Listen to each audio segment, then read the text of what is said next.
The dark alley was empty, only the streetlights faintly illuminated the wet asphalt. Anya hurried home, clutching her keys in her pocket.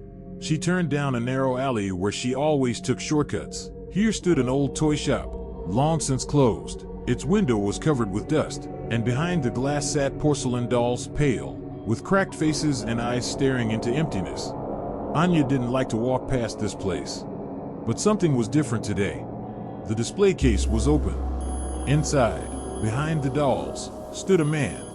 Tall, wearing a long cloak. His face was hidden by a mask as white as porcelain. A puppeteer. Anya froze. The man slowly raised his hand, and one of the dolls turned its head in her direction. Her porcelain mouth fell open, as if a scream was stuck inside. Anya turned and ran. But the moment she turned the corner, a quiet creaking sound came from the darkness.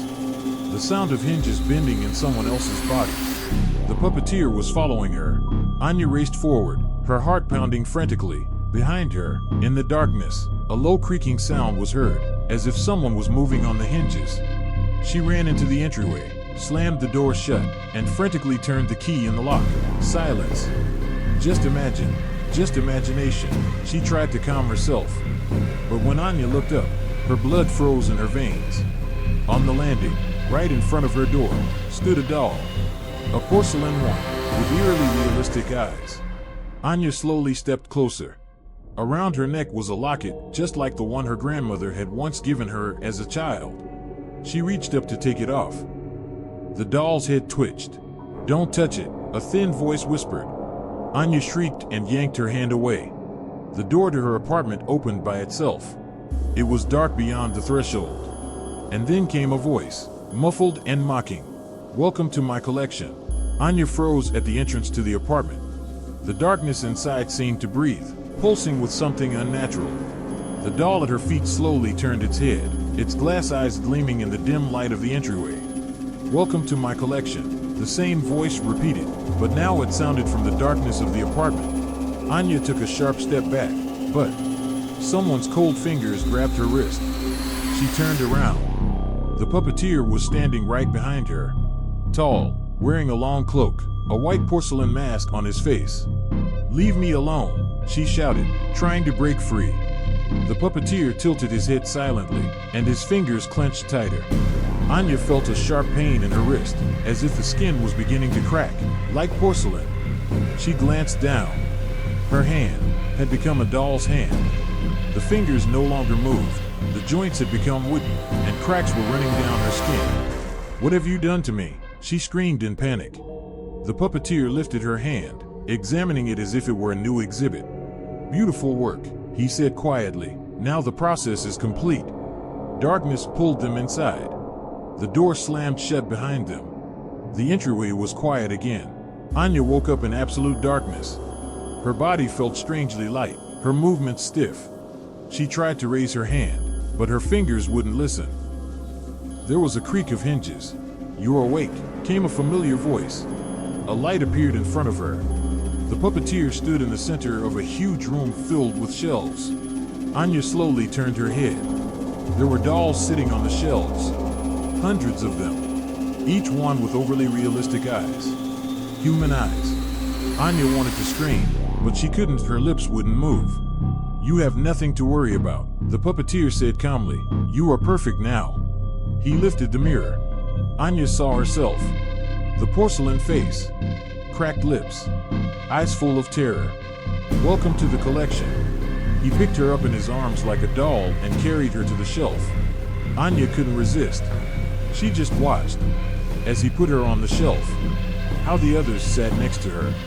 How their eyes followed her, full of mute fear. And then, the lights went out. Anya sat on the shelf, unable to move. Her body no longer belonged to her. It was porcelain, cold, lifeless. But she could feel. She saw it. She saw the puppeteer take a new victim, a girl who had entered his shop, not even realizing that she would come out of there not human. Anya wanted to scream, wanted to warn her that there was no turning back, but only a muffled squeak escaped her lips. The girl froze, her eyes darting toward the shelves. She looked directly at Anya. Anya strained all her consciousness, trying to give some sign. The girl suddenly shuddered. Is that a talking doll? She whispered, slowly reaching out her hand. Don't touch me. Anya wanted to scream, but she couldn't. Her glass eyes were filling with tears. But the girl had already touched her face. At the same moment there was a click. The darkness swirled in a whirlwind. The world turned upside down, and Anya felt her body. Alive, warm, real. She could move again. And in front of her, on the shelf, sat a porcelain doll, with eyes full of terror. The eyes of the same girl. Behind her there was a horse laugh. The puppeteer was watching. Good choice, he said. Now you're free. Anya didn't hesitate. She rushed for the exit. But before the door slammed behind her, she heard a quiet, trembling voice. Help! But it was too late. The puppeteer had found a new victim. Anya ran down the dark street, her heart pounding frantically. She had survived. She had left the Dollmaker and his cursed collection behind. But the feeling of unease wouldn't go away. Before her eyes stood the frightened eyes of the girl who had taken her place on the shelf. Anya stopped, breathing heavily. She couldn't leave it like this. The puppeteer must be stopped. She turned around and looked back. The shop was gone. In its place stood an abandoned building with broken windows and shabby walls. It was as if the toy store had never existed. No, it's impossible, Anya whispered.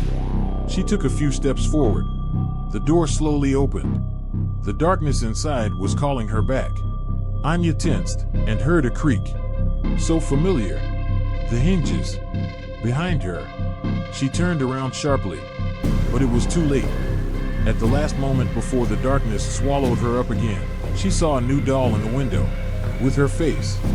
With her eyes. And now another girl stood outside, staring at her in horror. The chain is not broken. The collection grows. The puppeteer never loses. The shop had disappeared. Anya no longer existed. But somewhere, in the depths of the dark room, on a shelf among hundreds of others sat a new doll. Her glass eyes saw everything. But no one could hear her. And behind her back came a low, husky laugh. The puppeteer had won again. And the collection was complete. Forever.